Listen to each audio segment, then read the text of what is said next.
Every American needs to hear this. Your private health data was just handed over to private corporations and big tech. Yesterday, Trump signed an executive order that gives private corporations and big tech all of your data. So it's called CMS, Digital Health Ecosystem, and they're selling it as healthcare modernization. Here's what it really is: biometric surveillance powered by your health data. Over 60 tech and healthcare giants are on board: Apple, Google, Amazon, CVS, Oracle, United Health.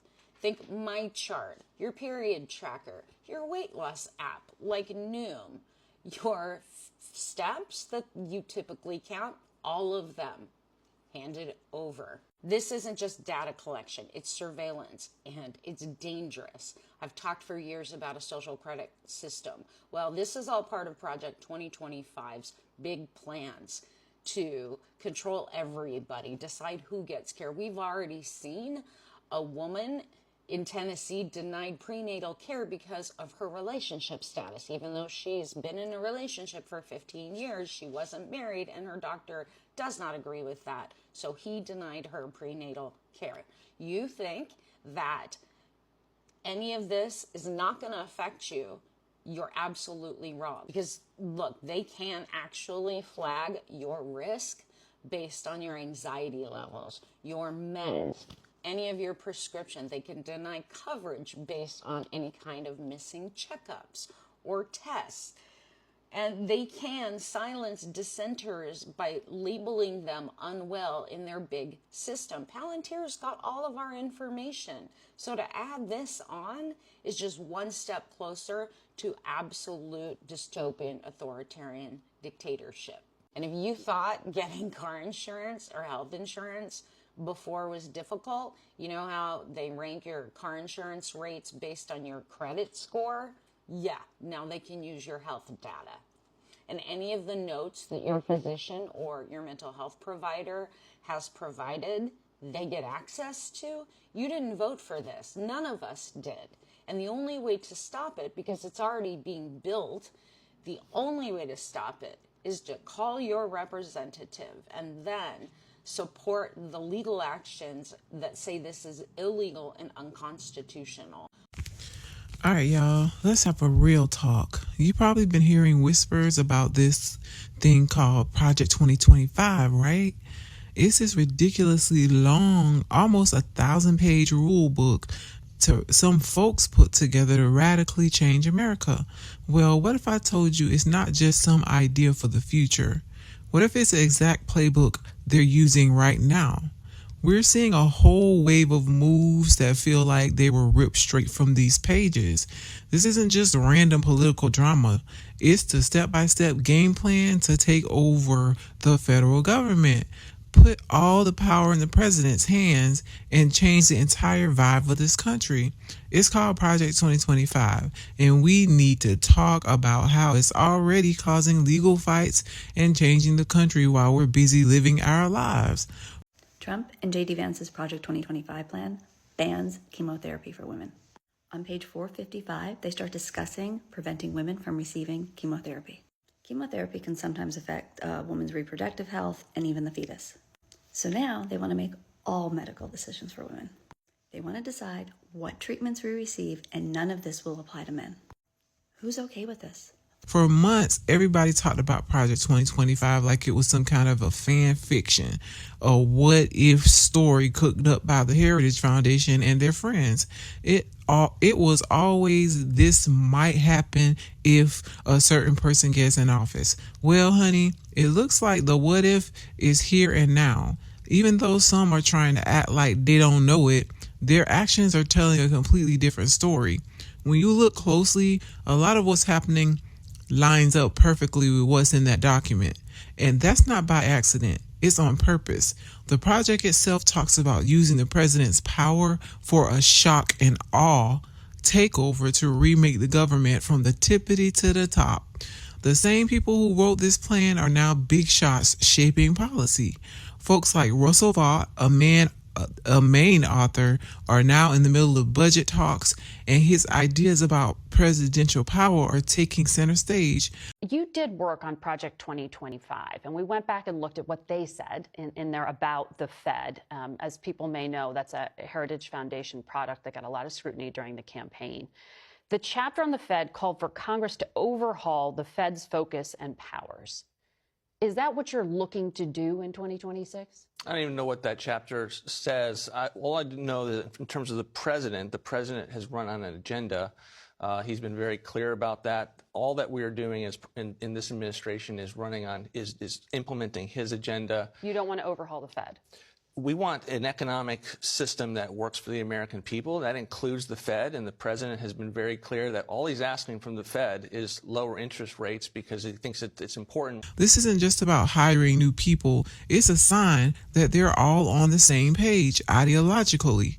This is the story of how 5 key pieces of that Project 2025 plan are already in motion, kicking off the kind of legal and constitutional drama that's going to define our generation. Okay, so first up, the number one goal of Project 2025 is to tear down what they call the administrative state. Let me break that down for you. Think about all the regular people who make the government actually work. The experts who check if our air is clean or make sure Wall Street isn't playing games with our money. The folks who wrote this plan see these workers as a deep state that's just in the way, and their solution, take it all over. The plan is to put all that power in the president's hands so that government workers have to answer to the White House's political agenda, not the law. The playbook has a whole scheme to reclassify tens of thousands of these workers, which is just a sneaky way of saying that they'll strip them of their job protection so they can be fired on the whim. The whole point is to get rid of anyone they think isn't loyal enough. This is a direct shot at the whole idea of having a professional government workforce that isn't about politics. The playbook literally says that they want to replace these pros with political appointees who are loyal to the president.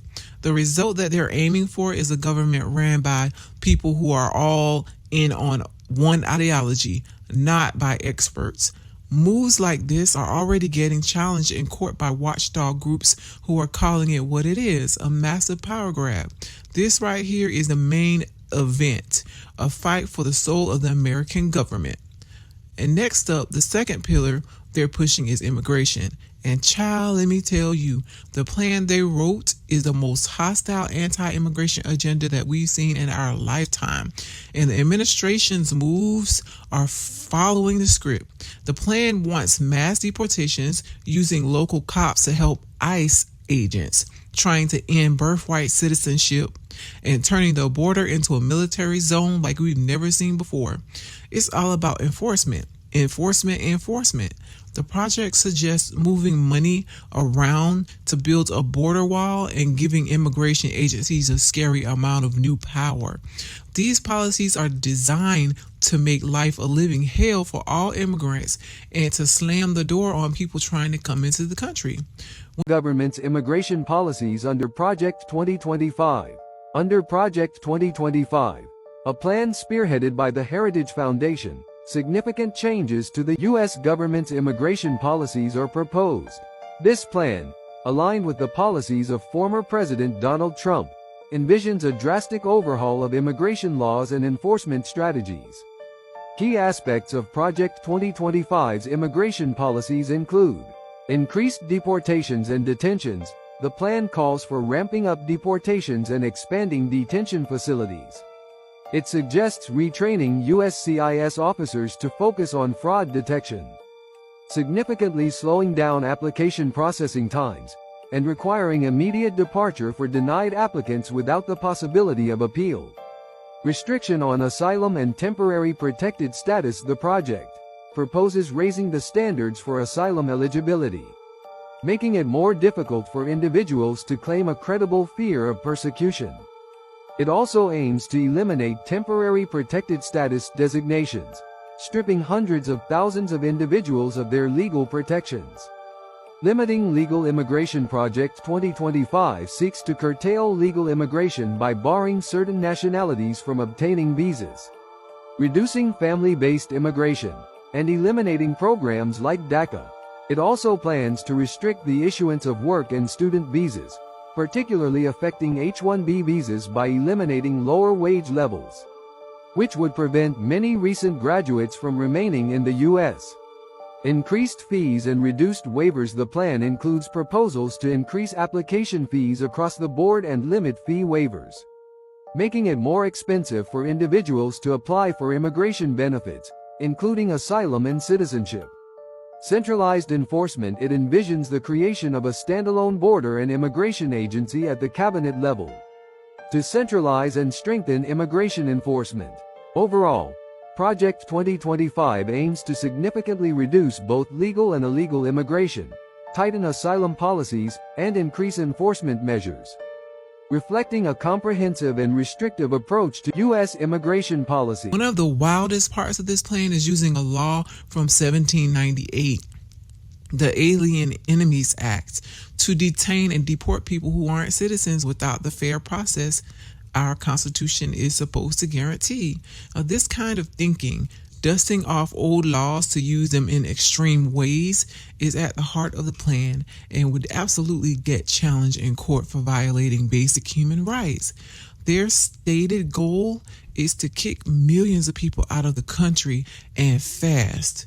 The size and speed they're talking about is on another level, and it's guaranteed to create chaos and legal battles for years. The third pillar is all about breaking down the federal government's role in our schools. For years, conservatives have dreamed of getting rid of the Department of Education completely. Well, Project 2025 is their how-to guide for making it happen. Now, you need Congress to dump a whole department, but the plan has a workaround.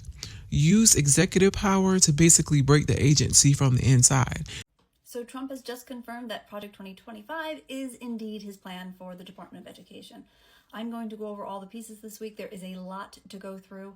It's really going to depend on what state that you're in and whether or not your state can afford to risk losing federal funding if they don't adhere to the guidelines. The biggest thing he's going to do is allow corporations of his choosing to go into our school system to harvest labor directly out of. And I'll go over all that. He's going to take away teacher tenure and any employment protections they have as of right now. Now, how is this going to work with the corporations? Well, they are getting rid of IEP and 504 plans. So if your child needs any of those things to learn, well, they won't be available and they will be sent into a special program that the corporations will be providing so that they can make sure that those kids that come out of the school are skilled in specific areas for their corporations. So they do this in other authoritarian countries all the time. So it's not that hard to implement. This means freezing grants, moving funds around, and swapping out staff to make the department so weak it can barely do its job. They'll tell you it's about giving control back to the states, but the first thing it would do is throw the country's entire school system into chaos. Federal programs that help kids from low-income families and students with disabilities and protect civil rights in schools, all on the chopping block in this plan. They're all on the chopping block in this plan. Budget ideas that follow this script would gut funding for public schools while sending money to programs conservatives like better. This isn't just a simple disagreement on policy. It's about completely changing whether the federal government has a job in making sure every kid gets a fair shot at a good education. The fight over the Department of Education is really a fight for the future of public schools in America. And believe me, it has already started. All right, you knew this was coming. The fourth piece of Project 2025 is a massive attack on social policies. We're talking civil rights, diversity, and a woman's right to choose. The document is not shy about its goals. It wants to get rid of all diversity, equity, and inclusion, DEI programs, period. It wants to go after reproductive rights. It wants to go after abortion pills and literally erase phrases like gender equality from our laws. Now, this agenda is a huge priority, a key promise to kill DEI requirements in all federal agencies. They try to sell it as getting back to a system based on merit, but critics see it for what it is, a direct attack on decades of work to make our government actually reflect the people it serves. On top of that, the project wants to use the government's power to attack reproductive health care. There are detailed plans to restrict access to birth control and abortion, which fits right in with their goal of protecting the unborn. These moves are being and will be fought hard in the courts by civil rights groups and states that believe in reproductive freedom. Every single one of these actions, from ending DEI to restricting healthcare, is a piece of a bigger, calculated plan to force a very specific conservative social agenda on the entire country. The fifth and final piece is the economy. Project 2025 is pushing an aggressive America First economic policy that's about a lot more than just trade. It's a plan to cut the social safety net, slash funding for things we all use.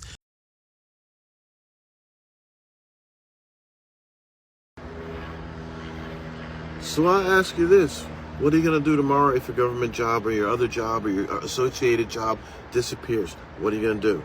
That's why so many people, including me, are talking about get a side hustle, get a plan B, get it started now.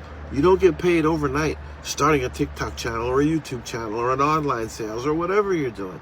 It takes time to build that up.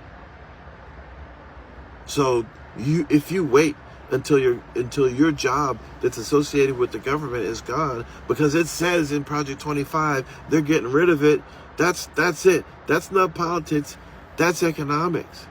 And in 2025, if you don't have some kind of side hustle or a second stream of income, you're playing defense in a rigged game. Fight over the budget isn't just about money. It's about two completely different visions for America's economic future. Look, what we're seeing isn't just another Tuesday in politics. It's the determined rollout of a pre-made plan to fundamentally change American government and life as we know it. The early moves and policies are just the first shots in a battle to centralize power, tear down government agencies, and shove a narrow-minded agenda down our throats. From immigration to education, from civil rights to our paychecks, the ideas in Project 2025 are not just words on paper anymore. They're being turned into real policies, real rules, and real budget cuts. The court cases we're starting to see are just the beginning of what's going to be a long, hard fight over the future of our democracy. And they're moving fast on purpose. It's designed to overwhelm everybody and make the changes so deep they can't be undone. But the first step to fighting back is knowing what's going on. So what can you do? First, stay woke. Don't just scan the headlines. Understand their playbook. Go look up Project 2025 for yourself. Second, tell a friend to tell a friend. The best way to fight an agenda that loves the dark is to drag it out into the light. Share this with your circle so they know what's at stake. Third, stay active. Follow the legal battles being fought by groups like the ACLU and support them if you can. Most importantly, get involved in your community at every level. The future of our democracy is not a movie you can just sit and watch. This isn't about left versus right. It's about making sure we have a government that's accountable to all of us, not just whoever's in the White House. The plan is in motion, but trust and believe we still have a say in how this story ends.